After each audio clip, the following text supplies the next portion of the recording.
السلام عليكم ورحمة الله وبركاته. بسم الله الرحمن الرحيم. الحمد لله رب العالمين. اللهم صل وسلم وبارك على رسولك وحبيبك سيدنا محمد وعلى آله وأصحابه سيدنا ومولانا محمد. സയ്യിദുന ഉസ്മാൻ ബിൻ അഫ്ഫാൻ റളിയല്ലാഹു തആല അൻഹു മഹാനവറുകൾ ഖബർ കണ്ടാൽ പൊട്ടി പൊട്ടി കരയുമായിരുന്നു. അവിടുത്തെ താടി നനയുമാർ, താടിയിലൂടെ വെള്ളം കണ്ണുനിരുറ്റുമാർ അവിടുന്ന് കരയുമായിരുന്നു എന്ന് അവിടുത്തെ അടിമ ഹാനി റളിയല്ലാഹു തആല അൻഹു പറഞ്ഞതായി ഇമാം ഇബ്നു മാജ റളിയല്ലാഹു അൻഹു ഉദ്ധരിക്കുന്നുണ്ട്.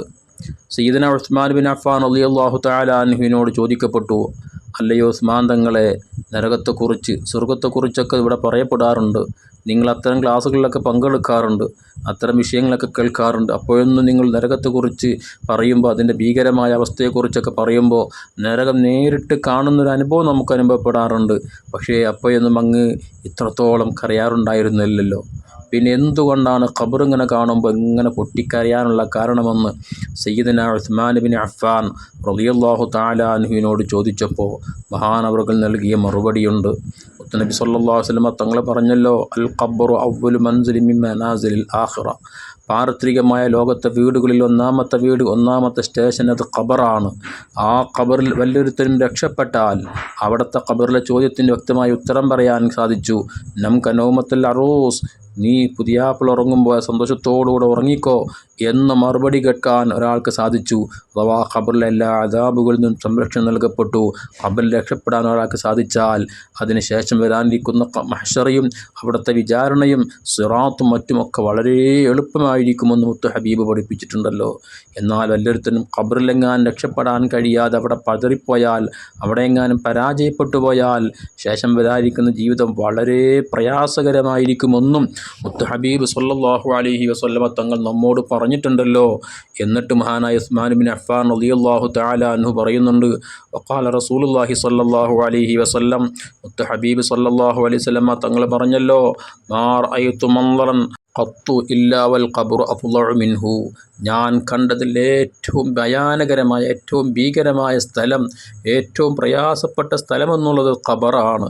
ആ ഖബറിൽ രക്ഷപ്പെടാൻ ഒരാൾക്ക് സാധിച്ചെങ്കിൽ മാത്രമാണ് ശേഷമുള്ള ജീവിതം അയാൾക്ക് സന്തോഷകരമായി തീരൂ എന്ന് മുത്ത് ഹബീബ് സല്ലല്ലാഹു അലൈഹി വസല്ലമ നമ്മോട് പറഞ്ഞിട്ടുണ്ടല്ലോ.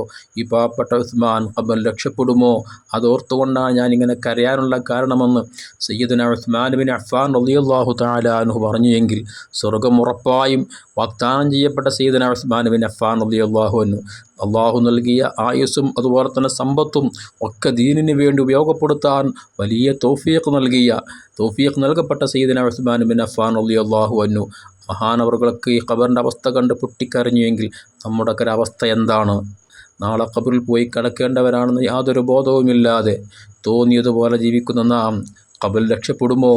യാതൊരു പേടിയുമില്ലാതെ, യാതൊരു ചിന്തയുമില്ലാത്തൊരവസ്ഥ നമ്മുടെയൊക്കെ ജീവിതത്തിലുണ്ടാകുന്നുവെങ്കിൽ അല്ലാഹു സുബ്ഹാനഹു വ തആല അവൻ്റെ മഹ്ള് ഫള് കൊണ്ടല്ലാതെ നമുക്ക് രക്ഷപ്പെടാൻ കഴിയുമോ? റബ്ബിൻ്റെ പൊരുത്തം സമ്പാദിക്കാൻ, അവൻ്റെ കാരുണ്യം നേടിയെടുക്കാൻ ഉതകുന്ന പ്രവർത്തനങ്ങളും നന്മകളും ധാരാളം ചെയ്യാൻ കാരുണ്യവാനായ റബ്ബ് നമുക്കൊക്കെ വലിയ തൗഫീഖ് നൽകി അനുഗ്രഹിക്കട്ടെ. ഖബറിലെ ഭീകരമായ അവസ്ഥകളിൽ നിന്ന് അല്ലാഹു തആല അവൻ്റെ മഹ്ള് ഫള് കൊണ്ട് നമുക്ക് വലിയ കാവൽ നൽകി അവൻ്റെ ഔദാര്യം കൊണ്ട് സ്വർഗ്ഗം നൽകി അനുഗ്രഹിക്കട്ടെ. ആമീൻ. അസ്സലാമു അലൈക്കും വറഹ്മത്തുള്ളാഹി വബറകാതുഹു.